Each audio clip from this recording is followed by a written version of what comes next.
소를 먹는다는 것에 대하여 소고기 우리 제대로 알고 먹자라는 내용으로 3부를 좀 진행해 보겠습니다. 고통당하는 소들에 대해서 소의 죽음의 원인은 대부분 운석열이라는 일종의 폐렴에 걸려 있어요. 자, 우리 닭들도 지금 닭암 레우코시스에 걸려 있었고, 또 이 돼지들도 호흡기 질환에 자신들의 그 배설물에 의해서 암모니아 가스에 질식돼서 호흡기 질환에 걸려 있는 돼지들과 또 폐렴에 걸려 있는 이 소들을 먹으면서 인간에게 그 질병이, 동물의 질병이 사람에게 그대로 전염되는 것을 보게 됩니다. 그래서 소의 죽음의 원인은 대부분 운석열이라는 일종의 폐렴인데, 시장에 도착하는 소 100마리당 2마리 이상의 소가 이 폐렴으로 죽습니다. 오늘날 축산업자들은 클로람페니콜이라는 위험한 항생제를 일상적으로 사용해서 이 운석열을 치료하는데, 문제는 이 병에 걸린, 폐렴에 걸린 소들이 맞은 클로람페니칼이 우리 몸에 들어가면 어떤 역할을 하는지 오늘 좀 보시기를 바랍니다. 클로람페니콜과 탈리도마이드는 나병 환자들을 치료할 때 많이 쓰는 치료제인데, 불러왔던 이 끔찍한 비극중의 일부 사람들에게 극소량의 클로람페니콜만으로도 무형성 빈혈이라는 치명적인 혈액장애, 오늘날 왜 호지킨 림프종 같은 혈액암이 많이 노출되는지를 좀 생각을 해보자는 거죠. 클로람페니콜은 생명이 위태한 사람이 극단의 경우에 사용할 수 있는 극히 위험한 이 비상약이에요. 극미량만으로도 골수에서 적혈구 형성을 막아서 죽음으로 인도할 가능성 있는 상당히 위험한 극약입니다. 자, FDA 수의사 조지프 A. 세티퍼니는 32mg밖에 안 되는 클로람페니콜이 사람들을 죽여왔다고 말합니다. 32mg밖에 안 되는 클로람페니콜이 사람들을 죽여왔다고요. 이는 잔류율이, 우리 몸에서 계속 잔류할 그 잔류율이 100만 분의 8이면 이건 10분의 1, 100분의 1, 100만 분의 8? 자, 고기 약 0.1kg을 먹었을 때 흡수되는 양이 사람들을 죽여왔다는 거예요. 자, 보시니까 0.1kg이면 얼마 많지 않은 양이죠. 0.1kg이면 소고기 한 점? 2점 정도 될까요? 하지만 운석열에 대한 처방으로 클로람페니콜을 투여한 소에서 나온 시판용 소고기에는 잔류율이 그보다 몇 배가 높대요? 몇 배가요? 여기 보니까 몇 배예요? 고기 약 0.1kg을 먹었을 때 흡수되는 32mg밖에 안 되는 클로람페니칼이 우리 몸에서 잔류할 때 사람을 죽일 수 있는 잔류율인데 시판용 소고기에는 그 잔류율이 그보다 몇 배가 높아요? 100배가 높아요. 왜 여러분들이 폐에 결절이 생기고 폐암에 걸리고 고혈압, 고지혈, 당뇨병에 걸리는지 다시 한번 내가 먹은 음식이 내 몸을 만든다는 것을 기억하시기를 바랍니다. 미네소타 대학의 연구는 소들을 약 0.4평의 공간에 한 마리씩 집어넣어야 이윤을 극대화할 수 있다고 제시합니다. 다시 말하면 가로 세로가 3.6 곱하기 4.5의 전형적인 침실이 약 5평이라는 걸 생각해 보실 때, 여기 101동, 102동, 100동의 방이 5평이거든요. 그 5평에 여러분의 침실에 몸무게 0.5톤인 소가 13마리 들어있는 모습을 상상하시면 돼요. 요 100동에 그 방에 13마리의 새가 방 하나에 지금 소가 들어있는 겁니다. 사람들은 유구업이 화학약품과 호르몬제, 항생제 등 수많은 의약품에 의존하고 있다는 사실을 쉽게 믿지 못해요. 그래서 내가 왜 유방암에 걸리고 내가 왜 폐암에 걸렸는지 도무지 믿지 못한다는 거예요. 그냥 운이 없어서 라고 생각하시는데, 여기 보시는 것처럼 고기 약 0.1kg을 먹었을 때 흡수되는 사람을 죽일 수 있는 클로람페니칼의 잔류율이 시판용 소고기에는 무려 100배가 더 높다는 사실을 기억하시라는 겁니다. 자, 야들야들하고 부드러운 연한 송아지 고기의 비밀, 좋은 송아지 고기를 찾기가 갈수록 어려워져 왔는데, 자, 여기 지금 종종 오시는 그 회장님이 좀 계시는데, 연한 송아지 고기를 참 좋아하신대요. 그래서 제가 이 연한 송아지 고기의 비밀을 좀 알려드렸어요. 그 이후로는 이제 어떻게 되셨는지 상상에 맡기겠습니다. 좋은 송아지 고기를 찾기가 갈수록 어려워져 왔어요. 미국의 요리사가 이렇게 얘기해요. 근데 최근에 네덜란드에서 개발된 방법이 미국으로 건너와서 한정된 양이긴 하지만 전에는 쉽게 구하지 못했던 훨씬 더 좋은 송아지 고기를 우리에게 제공해주고 있어요. 그 송아지 고기는 엷은 분홍빛의 보기에도 아주 분홍빛의 고운 살코기와 맑은 지방을 갖고 있고 맛깔나게 부드러워요. 요새 여러분 TV만 틀면 유튜브만 보면 먹방들 나와가지고 뭐 아주 연하고 부드러운 소고기들 얘기하시는데 인류 요리사 제임스 비어드가 미국의 요리라는 책에서 이야기하는데 요 엷은 분홍빛이 도는 하얀색으로 송아지 살을 유지하기 위해 소름 끼치는 아이디어를 프로비미사에서 창출했는데 그 소름 끼치는 아이디어가 뭐냐면 바로 특별한 먹이를 송아지에게 먹이면 이 소가 아주 야들야들 연한 송아지 고기가 나올 수 있는데 바로 특별한 먹이를 먹인 송아지 고기와 우유를 먹인 송아지 고기라는 상표에 맞는 특별한 식단인데요. 그 비밀이 뭐냐면 그 특별한 먹이가 뭐냐면 송아지 살을 하얗게 유지하기 위해서 조직적으로 빈혈을 일으키게 하는 그런 먹이, 다시 말하면 철분을 완전히 제거한 먹이를 먹으면 송아지가 그렇게 빈혈에 걸려서 연해진다는 거예요.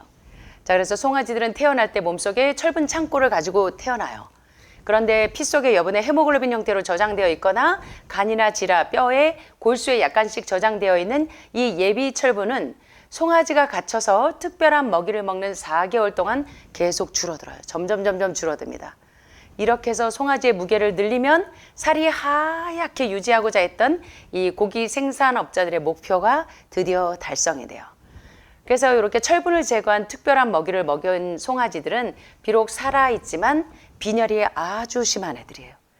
그래서 왜 요새 그 상류층에 계신 분들이 종종 이렇게 폐암에 노출이 되고 빈혈이 많이 오냐면 내가 먹은 음식이 내 몸을 만들어서 빈혈이 점점 더 악화해서 폐나 장 관련 질병에 매우 취약한 상태가 되기 때문에 각종 항생제를 비롯한 다량의 약품들을 끊임없이 먹어도 4개월을 살지 못해요.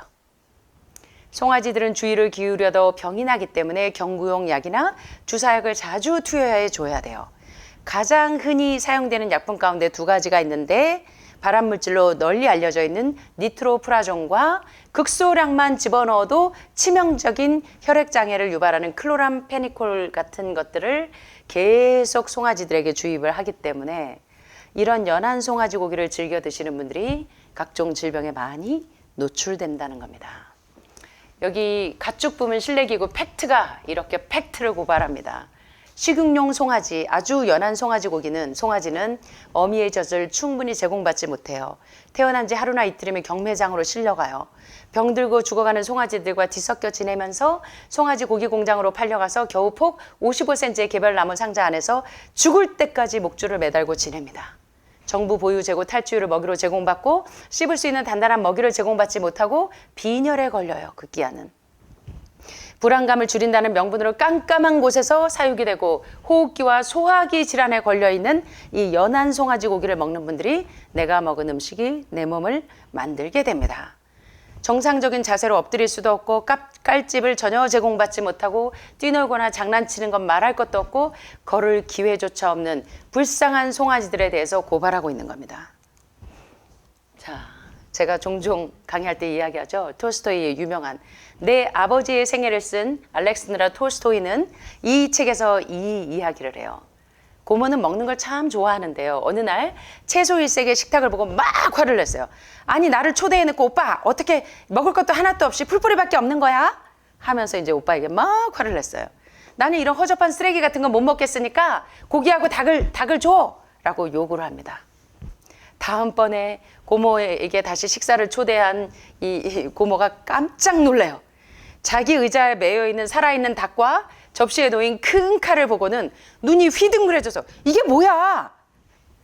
그랬더니 아버지가 웃음을 참으면서 네가 닭 달랬잖아.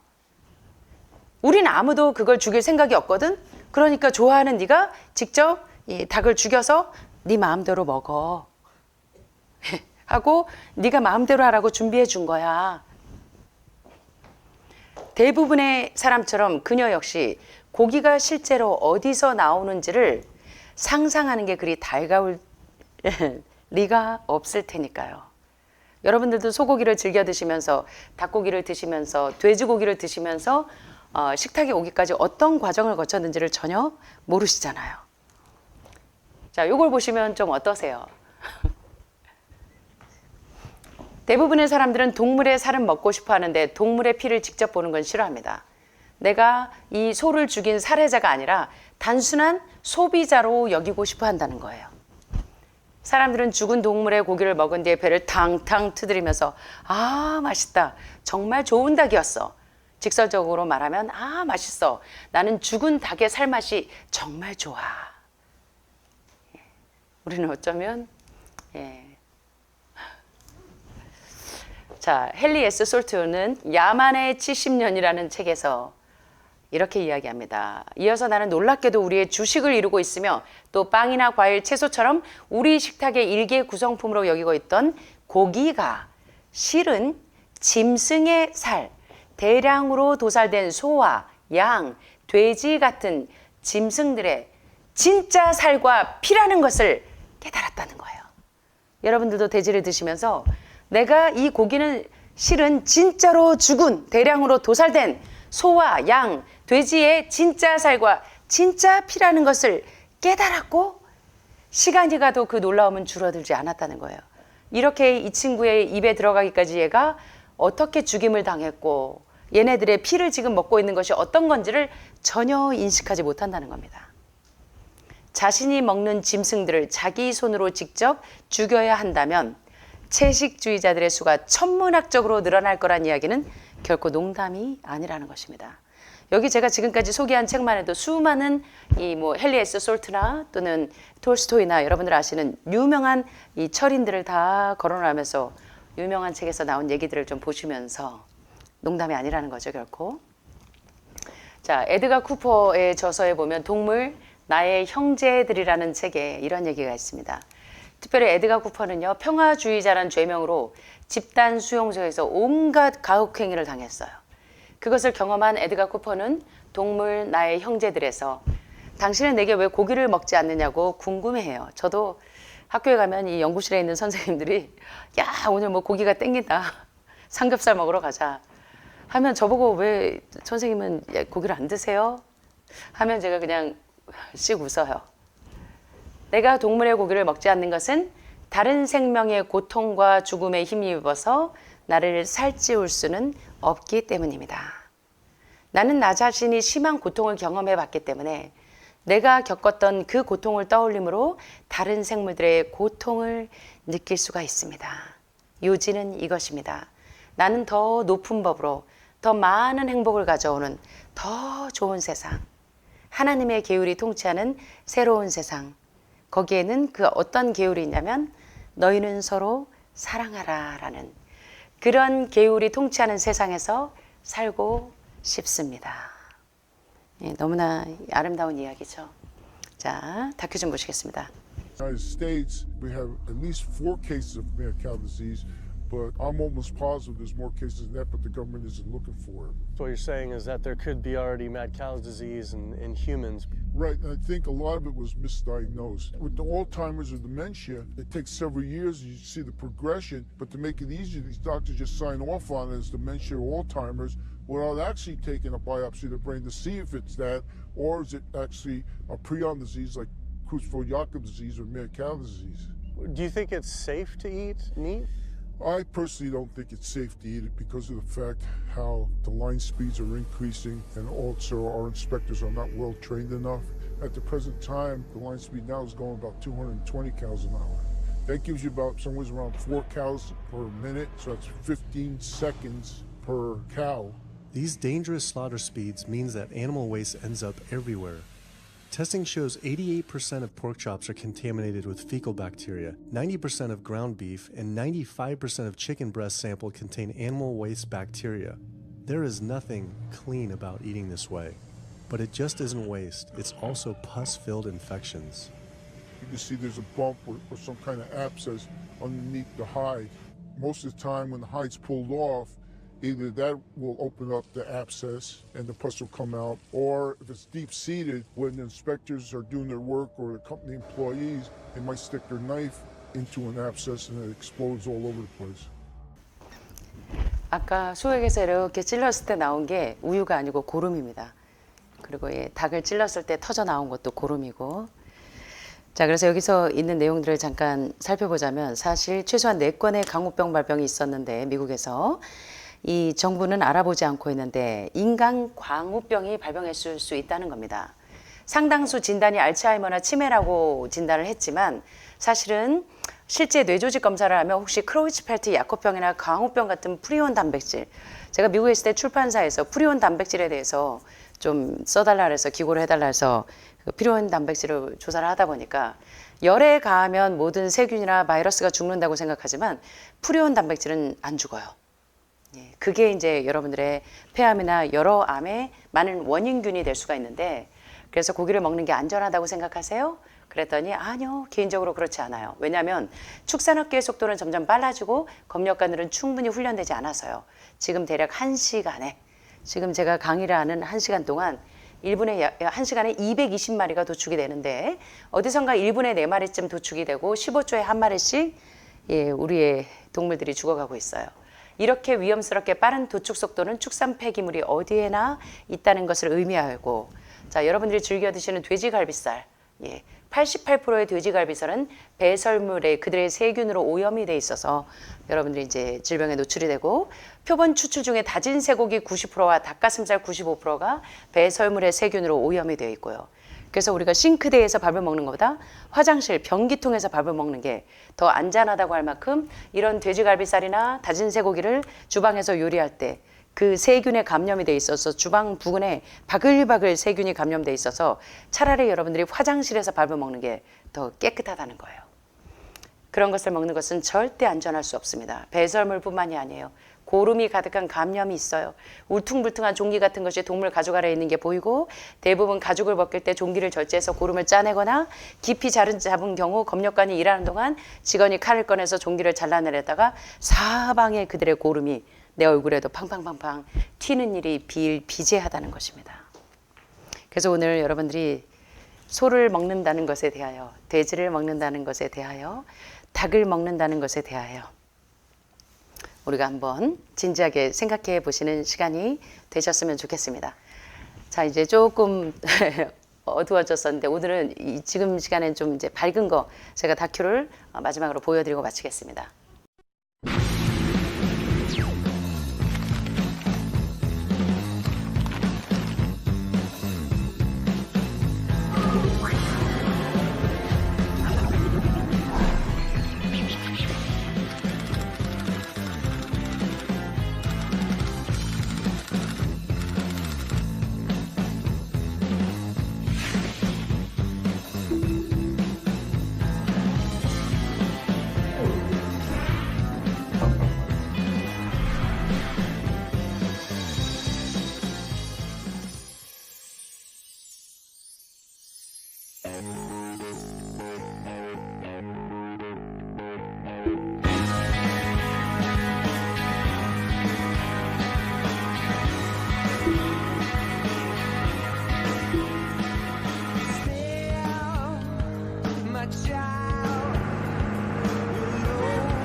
Come on, boys, come on, girls, in this crazy, crazy world.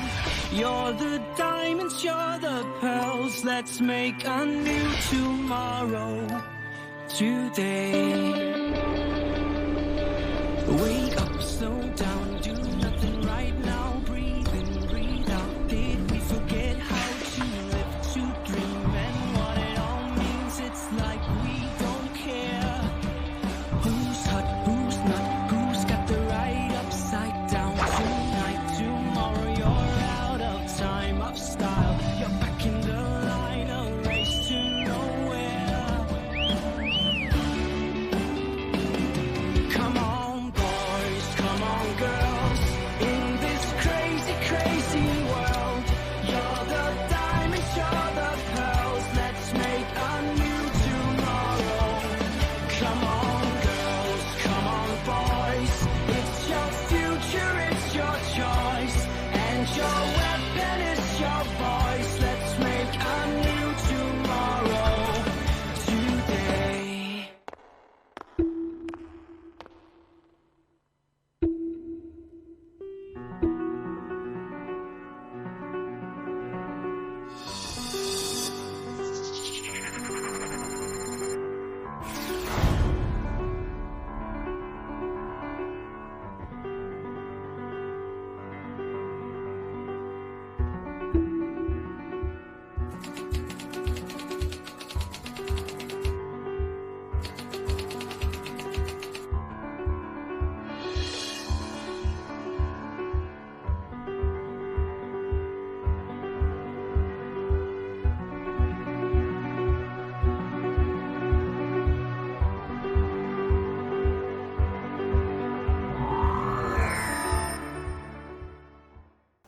자, 시간 거꾸로 되돌리기 유명한 하버드의 심리학과의 엘렌 랭어 교수님의 이 논문에서 시계 거꾸로 돌리기 실험이라는 이 논문은 많은 분들이 알고들 계시는데요. 사실 제가 하늘마을을 이렇게 만들고 싶었어요. 이 엘렌 랭어 교수님이 세팅을 한 것처럼 한 요양원에 가서 거기를 마치 우리가 젊었을 때 우리가 좋아하던 하늘마을을 보면 지금 풍차 있죠. 네덜란드 풍차 같은 거, 그리고 토끼들 이런 인형들이 있는 것처럼 동심이 있던 우리가 가장 그리워하고 즐거워했던 그 시절의 그런 공간으로 싹 꾸며서 여러분들이 제가 저 빨간 건물 카페에 보시면 사무엘 울만의 청춘시가 있죠. 그 청춘의 시처럼 우리가 이상이 늙기 때문에 늙는 거지 마음이 늙어서 늙는 거거든요. 그래서 오늘 이거 보시면서 좀 느끼시는 바가 있으실 텐데 제가 이게 조금 화면이 어두웠기 때문에 잠깐 소개를 하자면 이 실험은요, 이 엘렌 랭어 교수의 시계 거꾸로 돌리기 실험은 1979년에 6박 7일 동안 여행을 하면서 추억에 대해서 토론할 70대 후반에서 80대 초반에 8분의 남성들을 모집을 했어요. 여행 경비 무료, 소정의 활동료를 지급한다고 광고를 했더니 서류 면접, 신체 검사를 거쳐서 8명이 뽑혔는데 버스를 타고 외딴 시골의 수도원에서 이제 6박 7일 동안 생활을 했어요. 근데 규칙이 2가지였습니다. 자, 요걸 좀 여러분들도 적용을 해보세요. 1979년도였어요, 때는. 그런데 1959년으로 20년을 되돌렸어요. 그래서 이분들이 젊었을 때로 20년 전인 1959년의 정치, 사회, 스포츠 등을 현재형으로 이야기하는 게 규칙이에요. 20년 전이 아니고. 그리고 매일 밤 그 당시에 TV 프로그램을 시청해요. 그리고 이제 늙었다고 청소 설거지 자식들이 다 했는데 집안일도 스스로 하게끔 해봤어요. 2가지 규칙을 두고 이제 엘렌 랭어 박사팀이 이제 시험을 해봤더니 일주일이라는 짧은 기간 동안인데 놀랄만한 변화가 일어납니다. 노인들은 1959년, 지금 때는 1979년인데 1959년이라는 가정하에 규칙을 두고 실험을 해봤더니 지금 1959년을 현재로 사는 것에 익숙해졌고 일주일 만에 자발적으로 청소하고 계단 오르기도 합니다. 들어올 때는 걷는 것도 힘들어가지고 지팡이에 의지해서 이렇게 오시던 분들이 일주일 후에는 시력, 청력, 기억력, 지능, 악력 등 신체 나이가 언제로 돌아갔냐면 20년 전인 50대로 돌아갔어요. 이거는 혈액 바이오마커 등 모든 것을 체크를 다 해봤어요.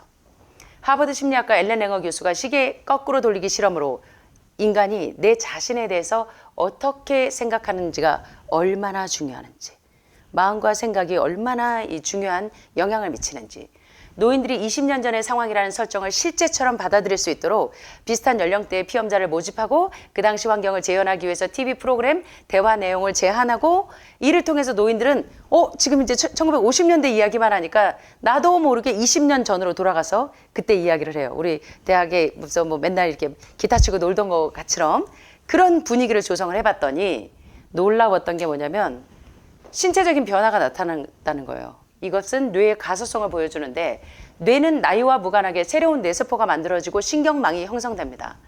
그래서 젊게 살고자 하는 사람이라면 나이가 들어가면서 신체 어느 부분이 아프다고 말하고 생각하는 것은 전혀 도움이 안 된다는 거예요. 그래서 여러분들은 이제 오늘부터 나는 암 환자야, 나는 폐암 환자야, 나는 유방암 환자야 라는 생각을 싹 지우개로 지우시라는 거예요. 엘렌 랭어 실험을 보면서 이거는 굉장히 유명한 연구예요. 생각을 젊게 해야 신체도 건강해집니다. 그리고 나이에 대한 생각보다 건강해지려면 어떻게 해야 할까라는 생각을 하시고 노화란 세월의 흐름뿐 아니라 우리가 스스로 어떻게 인식하는지에 따라 달라지기 때문에 나이를 세면서 살기보다 어떻게 살고 싶은지 내가 이제 건강해졌으니 나 이제 유방암에서 폐로 전이된 거 다 나았네. 나 이제 어떻게 살아야 되지?